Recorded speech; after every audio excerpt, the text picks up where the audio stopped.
Hello everyone, कैसे हो आप सब। आज हम जियोग्राफी का चैप्टर नंबर 5 शुरू करने जा रहे हैं। देखिए, इसके पहले जो चैप्टर नंबर 4 था, जो कि हमारा मैप नाम का चैप्टर था, वो यूपीएससी पॉइंट ऑफ व्यू से बिल्कुल भी इम्पोर्टेंट नहीं है। तो इसलिए मैंने उस चैप्टर को स्किप कर दिया है और हम सीधे चैप्टर नंबर 5 पे आ गए हैं। ठीक है। और हमें पता है कि हम इस समय फिजिकल जियोग्राफी का पार्ट पढ़ रहे हैं, जो कि हमारे प्रीलिम्स और मेंस दोनों साइड से इम्पोर्टेंट है। ओके। तो आज के हमारे चैप्टर का नाम है major domains of the earth, यानी कि अर्थ के अलग अलग हिस्सों के बारे में आज हम पढ़ने वाले हैं। तो सबसे पहले हम बात करते हैं कि लिथोस्फीयर क्या होता है। बात करते हैं अगर लिथोस्फीयर का, तो मान सपोज करिए ये क्या है, ये एक अर्थ है, ठीक है ना। और इस अर्थ में से क्या करते हैं, अगर हम इस इतने हिस्से को काट के निकाल देते हैं, जैसे कि हम केक को काट के निकालते हैं, तो क्या हो गया, ये इतना हिस्सा हो गया, राइट।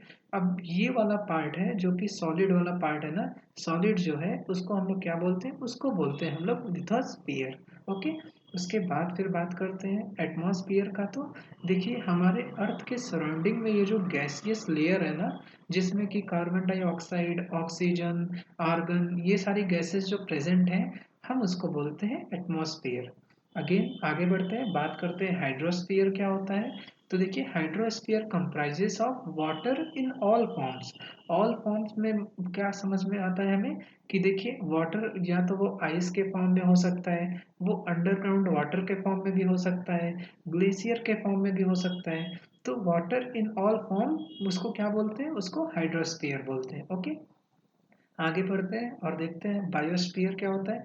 देखिए, बायोस्फीयर वो जोन है जहाँ पे लैंड, वाटर एंड एयर, ये तीनों क्या करते हैं, ये तीनों पाए जाते हैं साथ में। तो इससे क्या होगा, जब जहाँ पे ये तीनों चीज पाई जाएगी, वहीं पे तो लाइफ पॉसिबल होती है, राइट। तो उसी को क्या बोलते हैं, उसी को बोलते हैं बायोस्फीयर। आगे बढ़ते हैं, बात करते हैं अब हम लिथोस्फीयर का। तो मैंने आपको बता दिया है कि अर्थ का जो सॉलिड पोर्शन होता है, ठीक है, अर्थ का जो सॉलिड वाला पोर्शन होता है, उसको हम लोग बोलते हैं लिथोस्फीयर। और लिथोस्फीयर जो है वो क्या, अर्थ का क्रस्ट। और आगे आने वाले चैप्टर्स में, अगेन नेक्स्ट क्लास में हम जानेंगे कि अर्थ क्रस्ट क्या होता है। लेकिन आप अभी बस इतना जान जाओ कि देखिए ये अर्थ है, और अगर ये इतना हिस्सा हम काट के निकालते हैं, तो ये जो ऊपर का पार्ट है ना, इसको ही हम लोग लिथोस्फीयर बोलते हैं। अब हम बात करते हैं अर्थ के सरफेस का।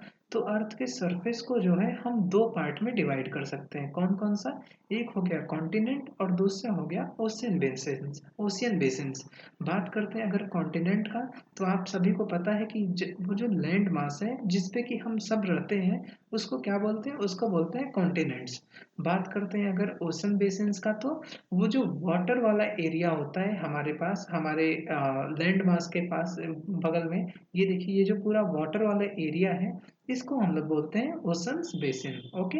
और एक इम्पॉर्टेंट पॉइंट आपको याद रखना है कि सी वाटर का जो लेवल होता है, वो हर जगह सेम होता है, ये ऊपर नीचे नहीं होता है। तो इसकी वजह से क्या होता है, हम जो है लैंड का एलिवेशन जो है सी के लेवल से कभी भी मेजर करते हैं। क्यों, सी का लेवल देखिए हर जगह सेम है, तो हम इसको जीरो मान लेंगे, और अगर मान लीजिए लैंड यहाँ से शुरू हो रहा है, तो हम इसका एलिवेशन जो है जीरो से मेजर कर सकते हैं। फॉर एग्जाम्पल, जैसे कि हम बोल सकते हैं कि जो माउंट एवरेस्ट है, वो 8848 मीटर्स एबव है सी लेवल से। यानी कि अगर ये सी लेवल है, तो ये इतना ऊपर है, 8848 मीटर। ओके। अब मैं आपको आप मुझे कमेंट सेक्शन में ये बताइएगा कि माउंट एवरेस्ट जो है वो कहाँ पे लोकेटेड है। उसके बाद फिर नेक्स्ट बात करते हैं। तो देखिए, जो ग्रेटेस्ट डेप्थ है ना, मतलब कि जो सबसे बड़ा डिप्रेशन है, जो सबसे बड़ा गड्ढा है हमारे अर्थ पे, वो कहाँ पे है, वो है पैसिफिक ओशन में। और उसका नाम क्या है, मैरियाना ट्रेंच, यहाँ पे, ठीक है ना। तो आगे बढ़ते हैं, अब हम बात करते हैं कॉन्टिनेंट्स का। अगर हम बात करते हैं कॉन्टिनेंट्स का, तो देखिए 7 मेजर कॉन्टिनेंट है, ये हम बचपन से ही पढ़ते आ रहे हैं कि कौन कौन से वो कॉन्टिनेंट हैं। अगर आप देखते हो तो यहाँ पे सबसे पहला है एशिया, उसके बाद फिर क्या है, यूरोप, उसके बाद फिर Africa, again north America, south America, and ये क्या है, ऑस्ट्रेलिया, और ये क्या है, अंटार्कटिका। ठीक है ना, ये पूरे 7 कॉन्टिनेंट्स हैं हमारे। और अगर हम बात करते हैं, देखिए नॉर्थ हेमिस्फीयर में सबसे ज़्यादा लैंड मास है, और साउथ हेमिस्फीयर में जो है वो थोड़े से कम है। ठीक है। अब हम बात करते हैं एशिया के बारे में। अगर हम एशिया की बात करते हैं तो आप देख सकते हो कि सबसे बड़ा कॉन्टिनेंट जो है वो एशिया ही है, राइट। और अगर हम बात करते हैं कि एशिया से कौन सा लाइन पास करता है, तो जैसा कि आप देख सकते हो ये क्या है, ये इक्वेटर है, ये क्या है, ट्रॉपिक ऑफ कैंसर है, ये क्या है, ट्रॉपिक ऑफ कैप्रिकॉर्न है, राइट। तो आप देख सकते हो कि ट्रॉपिक ऑफ कैंसर जो है वो एशिया से अच्छी तरीके से पार कर रहा है, राइट। अब आपको ये बताना है कि ये ट्रॉपिक ऑफ कैंसर कौन कौन सी कंट्रीज से पास करता है, ये आप मुझे कमेंट सेक्शन में ज़रूर बताइएगा। अब आगे बात करते हैं। तो देखिए ये एशिया है, ये यूरोप है, ये दोनों कैसे सेपरेटेड है, यहाँ पे उरल्स माउंटेन है जो कि एशिया और यूरोप को क्या करता है, सेपरेट करता है, ठीक है ना। उसके बाद फिर बात करते हैं कि यूरोप से कौन सा लाइन पास होता है। तो मैंने आपको बताया था कि देखिए आर्कटिक सर्कल जो है वो 66.5 डिग्री नॉर्थ पे आपको मिलता है। तो यहाँ पे आप देख सकते हो कि यहाँ से क्या होगा, आर्कटिक सर्कल जो है यूरोप से पास करेगा, ठीक है। आगे बढ़ते हैं, बात करते हैं। तो आप देख सकते हो यूरोप जो है तीन साइड से पानी से घिरा हुआ है। ये अटलांटिक ओशियन है, ये आर्कटिक ओशियन है, यहाँ पे क्या है, मेडिटेरेनियन सी है।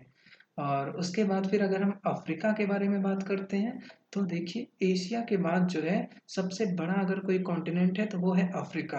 और अफ्रीका ही एक ऐसा कॉन्टिनेंट है जिसके through Tropic of Cancer, equator और ट्रॉपिक ऑफ कैप्रिकॉर्न तीनों जो है वो पास करते हैं, ठीक है। तो आपको ये चीज़ याद रखनी है कि अफ्रीका के through Tropic of Cancer, equator और ट्रॉपिक ऑफ कैप्रिकॉर्न तीनों पास करते हैं। आगे बढ़ते हैं, बात करते हैं यहाँ पे। तो देखिए अफ्रीका में ही लार्जेस्ट डिजर्ट सहारा डिजर्ट आपको पाया जाता है। और तो और लॉन्गेस्ट रिवर जो कि है नील, वो भी यही अफ्रीका में ही पाई जाती है, ठीक है।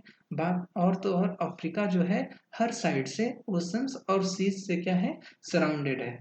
बात करते हैं अगर हम नॉर्थ अमेरिका का, तो देखिए नॉर्थ अमेरिका यहाँ पे है, ये क्या है, ये थर्ड लार्जेस्ट कॉन्टिनेंट है, ठीक है ना। और नॉर्थ अमेरिका जो है वो साउथ अमेरिका से एक लैंड, ये देखिए ये पतला सा लैंड है ना, इससे कनेक्टेड, हम इसको क्या बोलते हैं, हम इसको बोलते हैं इस्थमस। ये पॉइंट आपको चाहिए, ये आपको याद रखना है कि नॉर्थ अमेरिका जो है ना वो साउथ अमेरिका से किस तरीके से लिंक है, इस्थमस ऑफ पनामा, ओके। और उसके बाद फिर जो है नॉर्थ अमेरिका को आप देख सकते हो ये तीन साइड से पानी से घिरा हुआ है, ये अटलांटिक ओशियन, ये पैसिफिक ओशियन और ये आर्कटिक ओशियन। उसके बाद फिर अगर हम बात करते हैं साउथ अमेरिका का, तो देखिए साउथ अमेरिका जो है वो पूरी तरीके से आपको सदर्न हेमिस्फीयर में देखने को मिलता है, ठीक है ना। और यहाँ पे जो है सबसे लंबी नदी जो कि अमेजोन रिवर है वो यहाँ पे आपको देखने को मिलती है, ठीक है ना। और तो और वर्ल्ड का जो सबसे लंबा माउंटेन भी है वो भी आपको यहीं पे देखने को मिलने वाला है। और वो कौन सा है, वो है एंडेस माउंटेन, वो आपको यहाँ पे देखने को मिलने वाला है, ठीक है ना। ये चीज़ आपको याद रखनी है कि अमेजोन और एंडेस माउंटेन यहाँ पे मिलने वाला है। उरल्स माउंटेन जो है एशिया और यूरोप को अलग करने करता है, ठीक है। और सहारा डिजर्ट और नील रिवर अफ्रीका में पाया जाता है। उसके बाद फिर अगर आगे हम बात करते हैं, तो ऑस्ट्रेलिया का तो आप देख सकते हैं, ऑस्ट्रेलिया जो है ये यहाँ पे है, पूरी तरीके से सदर्न हेमिस्फीयर में है। ऑस्ट्रेलिया को हम लोग आइलैंड कॉन्टिनेंट भी बोलते हैं, ठीक है ना। ये आपको याद रखना है कि ऑस्ट्रेलिया को हम लोग आइलैंड कॉन्टिनेंट भी बोलते हैं। और जैसा कि हमने देखा कि ऑस्ट्रेलिया जो है वो हर साइड से पानी से सराउंडेड है। उसके बाद फिर लास्ट कॉन्टिनेंट की बात करते हैं, तो ये है अंटार्कटिका। और अंटार्कटिका में यहाँ पे ये पूरी तरीके से देखिए सदर्न हेमिस्फीयर में है, सबसे नीचे है। तो आपको पता है, मैंने आपको पिछले वाले लेक्चर में बताया था कि सन की रेज जो है वो यहाँ तक पहुँचने में इतनी ज़्यादा स्लांटेड हो जाती है कि यहाँ पे मतलब अच्छी तरीके, मतलब बहुत ज़्यादा ठंडी रहती है। तो क्या होता है, ये पूरे साल जो है आइस से ढका रहता है, ठीक है ना। तो यहाँ पे कई सारे कंट्रीज जो है वो अपना रिसर्च स्टेशन जो है वो बना के रखे हुए हैं, ओके। और इसको, इस अंटार्कटिका को जो है ये सदर्न ओशियन जो है इस तरीके से 66.5 डिग्री तक सराउंड करके रखा हुआ है, ओके। तो अगर हम बात करते हैं हमारे रिसर्च स्टेशन का, तो हमारा जो है दो दो रिसर्च स्टेशन यहाँ पे है, एक मैत्री है और एक दक्षिण गंगोत्री है। अब आपको मैं एक इम्पॉर्टेंट फैक्ट बताता हूँ कि देखिए पहले स्टार्टिंग में क्या था कि मैत्री और दक्षिण गंगोत्री जो है हमारा अंटार्कटिका में था, लेकिन बाद में क्या हुआ कि ये दक्षिण गंगोत्री को जो है अब as a supply base use किया जाता है। और अब दूसरा रिसर्च स्टेशन जो कि एक्टिव है वो क्या है, वो है भारती। ठीक है ना, और ये चीज आपको याद रखना है कि दक्षिण गंगोत्री अब वर्क नहीं करता है, ये as a supply base use किया जाता है। अब मैत्री है और कौन सी है, और भारती है। अब हम बात करते हैं, ये देखिए आपको ये दो चीज याद रखनी है। इस्थमस क्या होता है, मैंने आपको बताया कि ये एक पतला स्ट्रिप ऑफ लैंड जो कि दो लार्ज लैंड मासेस को कनेक्ट करता है। ओके, बात करते हैं अगर स्ट्रेट का, तो स्ट्रेट जो है वो दो लार्ज, देखिए लैंड मासेस, दो लैंड मासेस को कनेक्ट करेगा तो क्या होगा, वो एस्थमस होगा। अगर दो लार्ज वाटर बॉडीज को कनेक्ट करेगा तो वो क्या होगा, वो होगा स्ट्रेट। ठीक है ना। और जैसे कि आप देख सकते हो यहाँ पे कौन सा, इंडियन ओशन, ये बे ऑफ बंगाल, दो लार्ज वाटर मासेस हैं, इनको कनेक्ट कर रहा है, ये स्ट्रेट है। और ये कौन सा स्ट्रेट है, अगर हम बात करें तो ये है पाल्क स्ट्रेट। ठीक है, ये चीज आपको याद रखनी है। हम्म आगे बढ़ते हैं, बात करते हैं अगर हम लोग हाइड्रोस्फीयर का। तो मैंने आपको फर्स्ट लेक्चर में बताया था कि हमारे पास इतना पानी है कि हम अपने अर्थ को जो है ब्लू प्लेनेट बना बुलाते हैं। ठीक है ना। 70% हमारा जो अर्थ है वो पानी से ही घिरा हुआ है, और 29% जो है वो लैंड है जिसमें हम सभी रहते हैं। हाइड्रोस्फीयर जो होता है वो हर फॉर्म ऑफ वाटर रखता है, चाहे वो ओशंस हो, चाहे वो अंडरग्राउंड वाटर हो, चाहे वो वाटर वेपर हो, और चाहे वो आइस हो। ठीक है ना, हाइड्रोस्फीयर इन सब को रखता है। और अगर हम बात करते हैं ओशंस जो है वो 97.5% है। अगर मान लीजिए 100% वाटर है तो 97.5 जो है ओशंस है। और ओशंस के वाटर आपको पता है कि बहुत ही ज़्यादा सेलाइन होते हैं, राइट। और इसकी वजह से क्या होता है, ये पीने लायक नहीं है। तो फ्रेश वाटर कितने, फ्रेश वाटर जो है वो 2.5% है।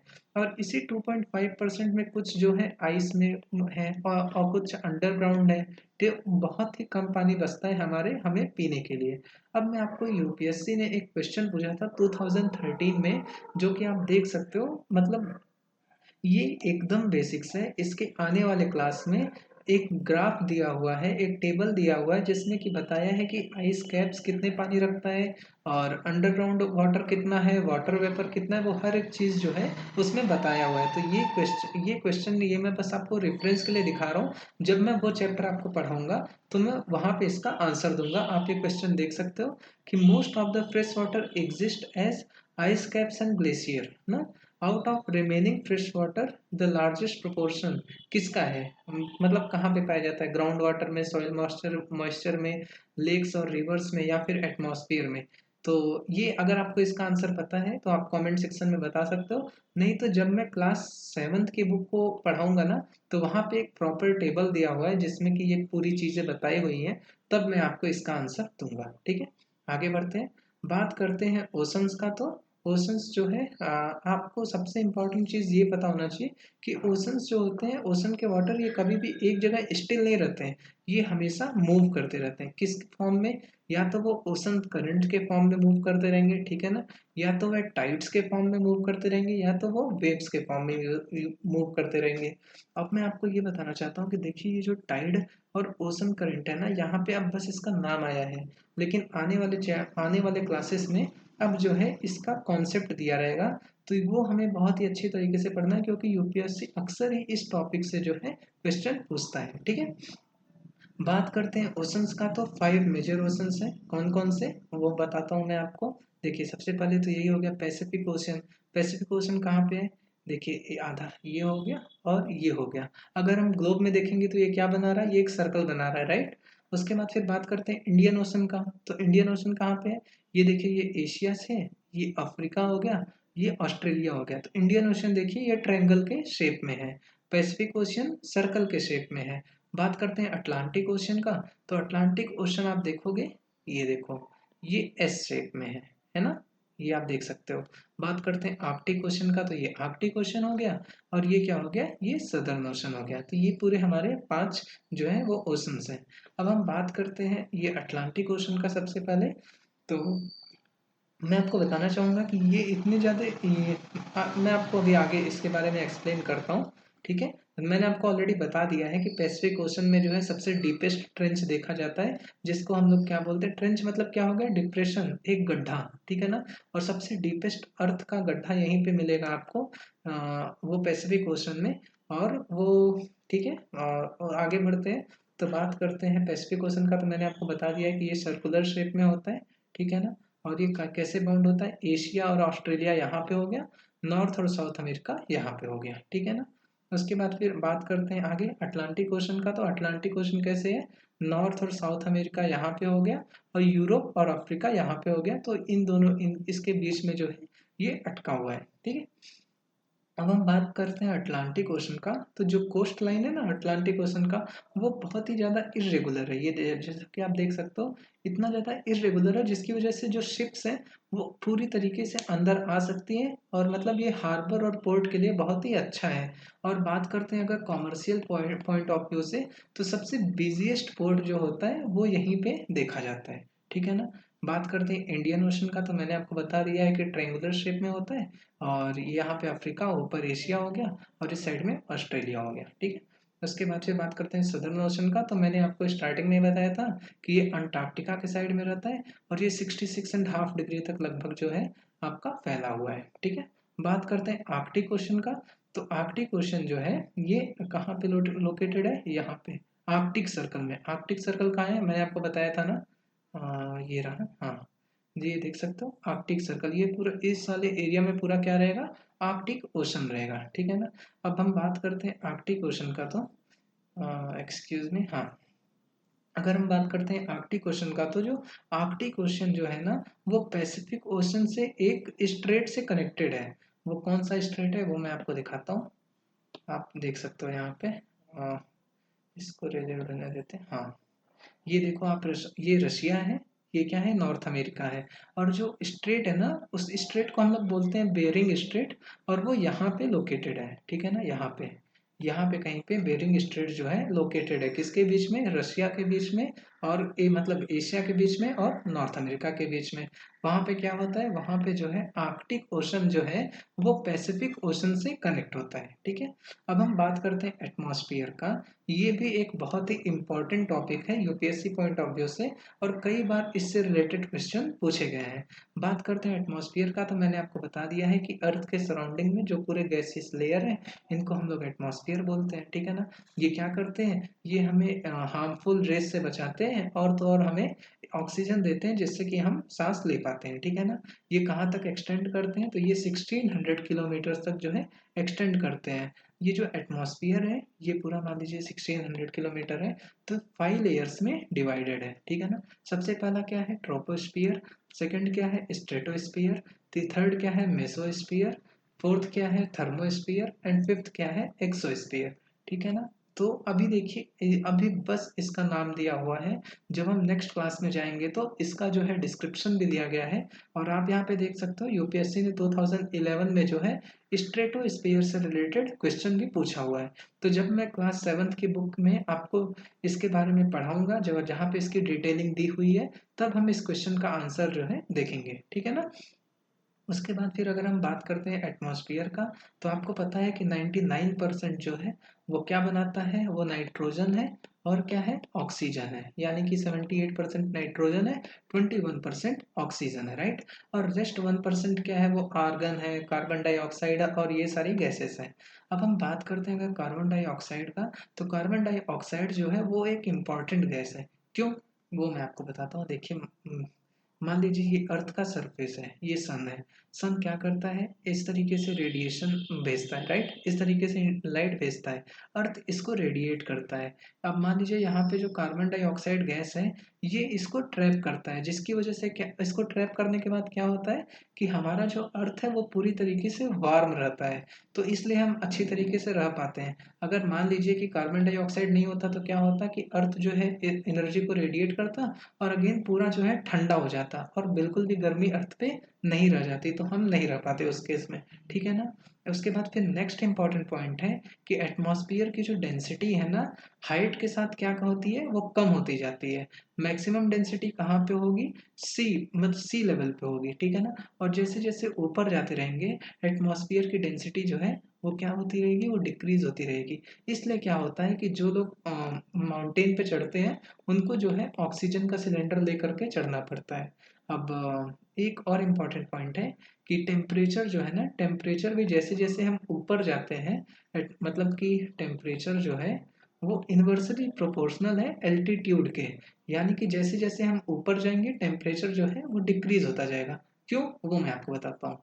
देखिए ये अर्थ है, राइट, ये अर्थ का सरफेस है, ये सन है। सन ने क्या किया, यहाँ पे अपनी रेडिएशन भेजा, ठीक है ना। अर्थ ने क्या किया, इसको वो किया, रिफ्लेक्ट किया, राइट।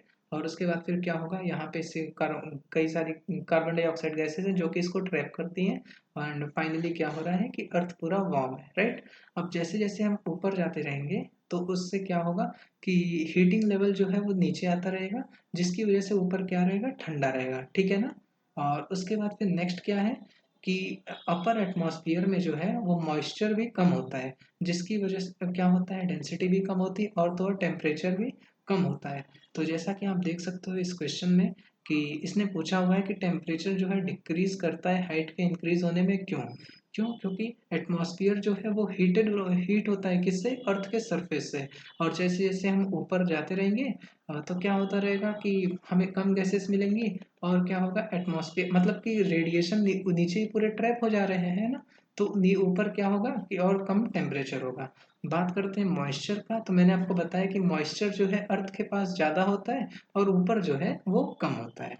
और मैंने आपको बताया कि जैसा कि यहाँ पे लिखा हुआ था कि डेंसिटी जो है वो क्या होती है, जैसे जैसे हम ऊपर जाते रहते हैं वो कम होती है। यहाँ पे क्या लिखा है, air is less dense in upper atmosphere. तो कौन सा आंसर हो गया, 1 और 3, ठीक है। अब आगे बढ़ते हैं, बात कर रहे हैं बायोस्फीयर का। तो मैंने आपको बता दिया है कि वह जोन जहाँ पे लैंड एयर और वाटर टुगेदर साथ में मिलते हैं उसको हम लोग बोलते हैं बायोस्फीयर। और उसी जोन में जो है वो लाइफ पॉसिबल है, ठीक है ना। अगर हम इनमें से या तो लैंड के साथ अगर कोई छेड़खानी करते हैं या वाटर के साथ करते हैं या एयर के साथ करते हैं तो ये हमारे लाइफ को और तो और उनको जो है अफेक्ट करता है। फॉर एग्जाम्पल, अगर हम क्या करते हैं कि पेड़ को काटते हैं, ठीक है ना, पेड़ को काटते हैं और उससे क्या होगा कि ये जो सॉइल है वो लूज हो जाएंगी, और जब तेज हवा चलेगी ना तो ये सॉइल को जो है उड़ा के लेके जाएंगे। इससे क्या होता है, सॉइल डिग्रेडेशन होता है, ठीक है ना। तो बस इतना ही था, और कुछ इसमें और था नहीं। और अगर मैं आपको एक और चीज़ बताऊं तो मैंने ऑलरेडी आपको बता दिया है कि कार्बन डाइऑक्साइड हमारे लिए इम्पोर्टेंट क्यों है, क्यों, क्योंकि ये जो है अर्थ जो है एनर्जी रेडिएट करता है, इसको ट्रैप करता है, और इसकी वजह से हमारा अर्थ जो है वो वार्म रहता है। लेकिन अगर मान लीजिए पोल्यूशन जो है वो बढ़ जाएगा तो बहुत ज़्यादा कार्बन डाइऑक्साइड गैसेस हो जाएंगे। तो क्या होगा कि बहुत ज़्यादा हीट जो है ट्रैप होगा, उसकी वजह से टेम्परेचर जो है अर्थ का बढ़ जाएगा, राइट। तो उसकी वजह से क्या होगा, इसी को बोलते हैं हम लोग ग्लोबल वार्मिंग, जो कि हमारे लिए बिल्कुल भी अच्छा नहीं है, ठीक है ना। तो बस गाइस इस चैप्टर में इतना ही था। अगर मान लीजिए आपको ये चैप्टर पसंद आया हो और समझ में आया हो अच्छी तरीके से, तो प्लीज़ वीडियो को लाइक करिएगा, चैनल को सब्सक्राइब करिएगा, वीडियो को शेयर करिएगा, और प्लीज़ कमेंट सेक्शन में बताइएगा कि मैं और किस तरीके से इम्प्रूव कर सकता हूँ, ठीक है। तो मिलते हैं फिर नेक्स्ट वीडियो में। Thank you, take care, bye bye.